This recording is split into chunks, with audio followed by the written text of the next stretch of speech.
One of the biggest problems that we have in today's society is that too many people don't want to hear what the other side of the fence has to say. And, it's like, oh, well, I know what I know, and therefore whoever is on that other side of the fence is clearly wrong. And there used to be a little bit more moderation when it came to opinions, but in the light of the internet and in the light of social media, when we Google and when we search all of the things that are supportive of what we're thinking, all we see are those things that give us confirmation bias that what we're thinking is right. And we don't get a lot of things that say, well, here's the other side of the fence. And learning from the other side of the fence is where we develop, where we grow our minds.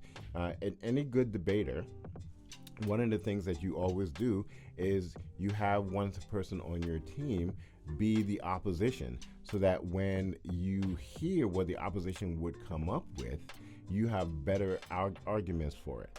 But sometimes you hear what the opposition is coming up with and you're like, my point isn't valid because that's actually true. So hearing, and I talked about this when we talked about traveling, hearing that there are different worldviews, hearing that there are different ways to think about a thing is really helpful to germinate in your mind whether or not you're on the right side of the fence, number one. Number two, whether or not you have enough evidence to prove that what you believe is the right thing to believe. And and sometimes it's not even about right or wrong. It's my opinion or what my stance in the world.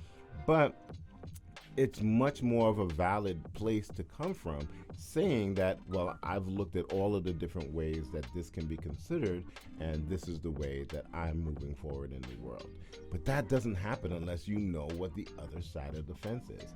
I tell my students, we live in the United States of America, and you can listen to CNN and only CNN, or you can listen to CNN and Fox, or you can read the Wall Street Journal and the New York Times, and right. So like, just looking at both sides of it will give you a better perspective as to how we move forward.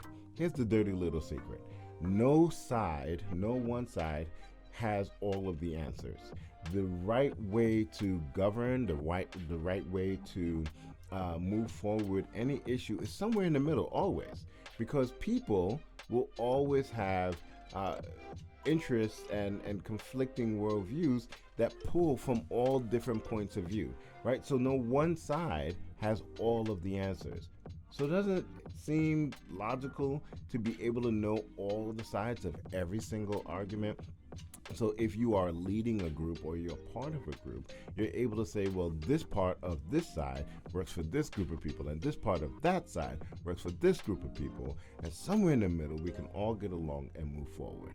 But that doesn't happen unless you learn from both sides.